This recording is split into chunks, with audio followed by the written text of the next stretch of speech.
Hello friends, आपका Pradeep academy पर स्वागत है। देखिए, इस पर आज हिंदी से रिलेटेड 30 क्वेश्चन आंसर लेकर आए हुए हैं।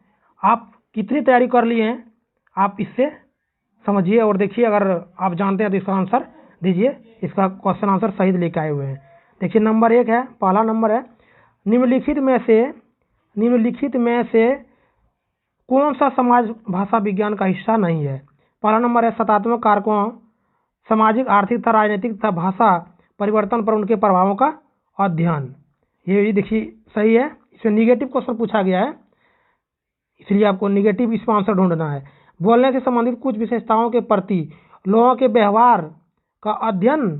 फिर है बोलचाल की भाषा में ध्वनियों का अध्ययन। देखिए, इसमें निगेटिव ये हो जाएगा, इसका बोलचाल, ये इसका आंसर नंबर 3 हो जाएगा। ये भी सही है। देखिए, नेक्स्ट क्वेश्चन की ओर चलते हैं। Question number 2। देखिए, क्वेश्चन नंबर 2 है, राष्ट्रीय पाठ्यचर्या रूपरेखा 2005 प्राथमिक स्तर पर किस भाषा को अनुदेशन माध्यम बनाने की सिफारिश करता है। इसमें देखिए, क्षेत्रीय भाषा जो ये है आपका आंसर नंबर फर्स्ट हो जाएगा।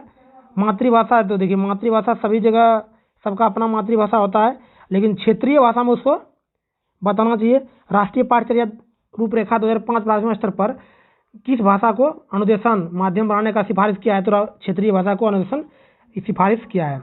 नेक्स्ट क्वेश्चन देखिए, 3 नंबर। नेक्स्ट क्वेश्चन है 3 नंबर, शिक्षार्थी केंद्रित कक्षा कौन सी है। शिक्षार्थी केंद्रित कक्षा जो है कौन सी है, जिस कक्षा में अध्यापक निर्णय लेते हैं और आत्मनिर्भर रहते हैं, ये नहीं होगा। जिसमें अधिगम का समग्र उत्तरदायित्व अध्यापक पर होता है, ये भी नहीं होगा। जिसमें विद्यार्थियों की बहुत कम संख्या पर ध्यान दिया जाता है, और अधिकांश विद्यार्थियों की अनदेखी, गलत है। इसमें देखिए, जिसमें शिक्षार्थियों के पूर्व ज्ञान और अनुभवों के साथ, ये आंसर नंबर 4 इसका हो जाएगा। नेक्स्ट क्वेश्चन देखिए, 4 नंबर है, इसमें राष्ट्रीय शिक्षा नीति 2020 कहलाती है, क्या कहलाती है। राष्ट्रीय शिक्षा नीति 2020 क्या कहलाती है, देखिए, विद्यालय में अधिगम के बहुभाषिकता और भाषाओं की शक्ति आवश्यक है। आंसर इसका पहला ही हो जाएगा। आगे की शिक्षा को सहज बनाने के लिए ये विद्यालय नहीं होगा, ये निगेटिव। देखिए, इसका आंसर 4 का पहला नंबर आपका आंसर हो गया। नेक्स्ट देखिए, 5 नंबर का, निवेश परिकल्पना अनुशंसा करती है कि निवेश भाषिक दक्षता के वर्तमान स्तर से डैश अधिगम प्रतिफलों को सही तरह से प्राप्त करने के लिए दर्शाता है। क्या दर्शाता है, एक चरण पीछे, ये नहीं होगा। समानांतर, ये समानांतर हो जाएगा। इसका आंसर नंबर 2 हो जाएगा। 5 का आंसर 2 हो जाएगा, राइट। चलिए, नेक्स्ट क्वेश्चन 6 नंबर पर, किसी भाषा की उपभाषिक विशेषताओं के संबंध में कथन अ और कथन ब विचार करें। ध्वनि की प्रबलता सिर्फ वह नहीं है जो आप कहते हैं, बल्कि वह है कि आप कैसे कहते हैं। ब में स्वर शैली का अर्थ है आवाज या भाषा में भिन्नता। देखिए, इसमें क्या कौन सही है बताना। 6 नंबर का आंसर इसमें सही हो जाएगा। अ और ब दोनों सही है। देखिए, अ में ध्वनि की प्रबलता सिर्फ वह नहीं है जो आप कहते हैं, वो ये दोनों सही। आंसर नंबर 3 इसका हो जाएगा। नेक्स्ट चलिए, 7 नंबर, वाइगोत्स्की के अनुसार बच्चों में भाषा का विकास कब होता है। वाइगोत्स्की के अनुसार बच्चों में भाषा का विकास कब होता है, जब वे दूसरे के साथ बातचीत करते हैं। सही, ये आंसर हो जाएगा पहला नंबर। जब वे भौतिक वस्तुओं से बातचीत करते हैं, गलत है। जब वे स्वयं से बातचीत करते हैं, गलत। जब वे चुप रहते नहीं, इसका आंसर हो जाएगा 7 का पहला नंबर। नेक्स्ट 8 नंबर का देखिए, 8 का भाषा के क्रियात्मक मॉडल के बारे में विषम कथन का चयन करें। विषम कथन का चयन करना है इसमें देखिए, 8 नंबर है, पारस्परिक संबंध के प्रति समझ बनाने के रूप में भाषा नहीं होगा। व्यक्तियों के बीच परस्पर सामाजिक लेन देन करने से साधन के रूप में भाषा, ये भी नहीं होगा। इसको प्रामाणिक संदेश देने पर प्राप्त करने के साधन के रूप में भाषा, ये भी गलत है। इसमें व्याकरण और शब्दावली के परस्पर संबंध में स्थापित, ये इसका आंसर नंबर 4 सही हो जाएगा। नेक्स्ट 9 नंबर का सवाल, प्रश्न, भाषा से क्या अभिप्राय है। भाषा से अभिप्राय क्या है। देखिए, भाषा से अभिप्राय क्या है। 9 नंबर का, भाषा विज्ञान की व्यवस्था है, गलत। व्यवस्थाओं की व्यवस्था है, ये हो जाएगा आंसर नंबर 2 इसका हो जाएगा राइट आंसर। नेक्स्ट 10 नंबर का देखिए, भाषा के साथ संलग्न संलग्नता से क्यों आस्य है? भाषा के साथ संलग्न 10 नंबर का है। शिक्षार्थी भाषा के नियम सीखते हैं, गलत बात। अध्यापक भाषा अधिगम के लिए शिक्षार्थी के साथ काम करते हैं, गलत। शिक्षार्थी शब्दों और वाक्यों का अर्थ समझे और वगैरह उन्हें डिकोड करते हैं, गलत। शिक्षार्थी भिन्न भिन्न उद्देश्य भाषा का प्रयोग करते हैं, गलत। सही आंसर नंबर 4, 10 का आंसर नंबर 4 हो जाएगा। नेक्स्ट क्वेश्चन 11 नंबर, राष्ट्रीय शिक्षा नीति 2020 के अनुसार विद्यालय शिक्षा का क्या ढांचा है? अभी जो ढांचा है वो क्या है, देखिए पूरा आसान क्वेश्चन। 2020 के अनुसार विद्यालय शिक्षा का ढांचा क्या है? 5 3 3 4, 5 + 3 3 4। इसके 11 का आंसर पहला हो जाएगा, राइट। नेक्स्ट देखिए 12 नंबर, शिक्षिका ने कक्षा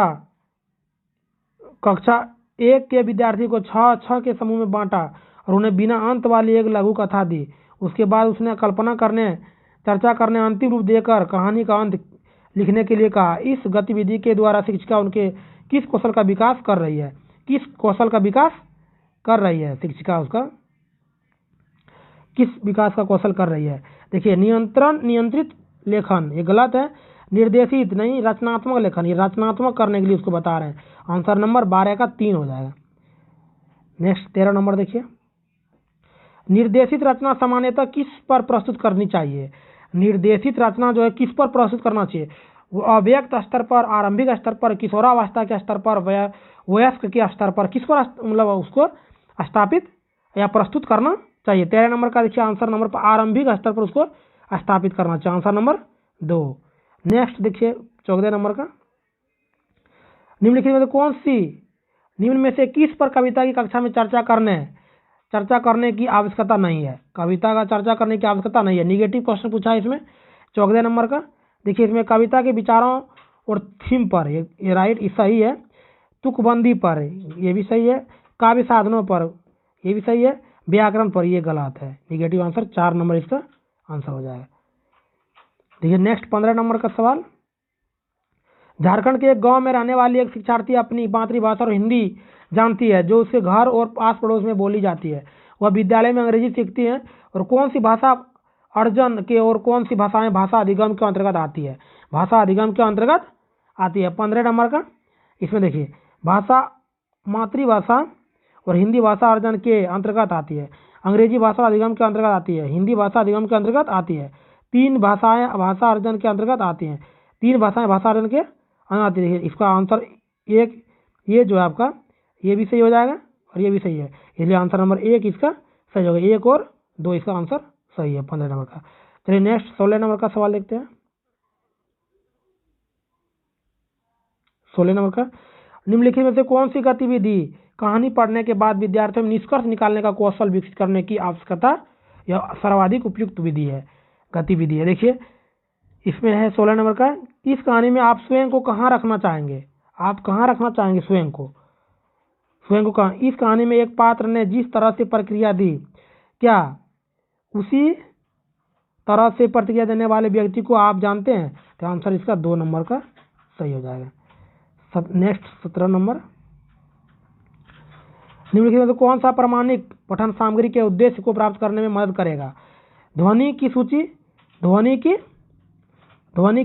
नहीं करेगा। किसी स्थानीय होटल की व्यंजन सूची ये करेगा। आप फोन ये नहीं करेगा, ये भी नहीं करेगा। इसका आंसर नंबर 2 सही हो जाएगा। 18 नंबर का देखिए, विकास में महत्वपूर्ण अवधि की पहचान की जा सकती है। विकास की महत्वपूर्ण अवधि की पहचान की जा सकती है, कब की जा सकती है? अधिगम अनुभवों के विकास के विशिष्ट आयु महत्वपूर्ण है, ये गलत।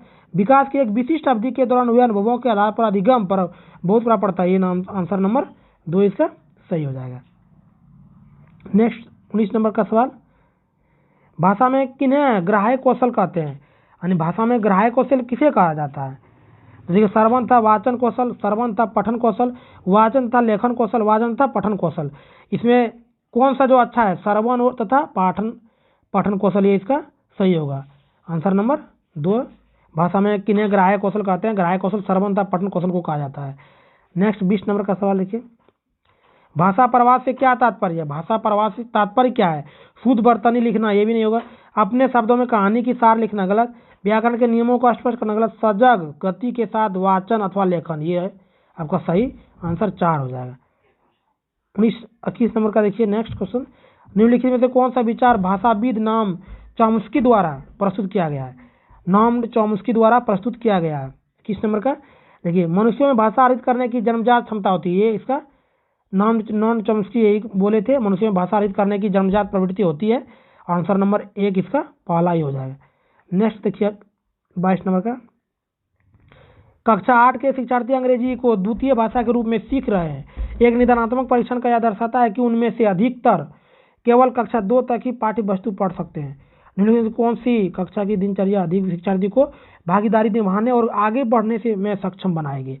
आगे बढ़ने में सक्षम बनाएगी। देखिए 22 नंबर का आंसर, आज का विचार अध्यापक प्रतिदिन ब्लैक बोर्ड पर नैतिक, ये नहीं होगा, गलत है, ये गलत है।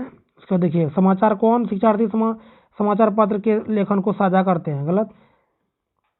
पेपर समय पर शिक्षार्थी चुने, आंसर नंबर 3 इसका सही हो जाएगा। नेक्स्ट क्वेश्चन 23 नंबर का देखिए, निम्नलिखित में कौन सा पठन का उपकौशल है?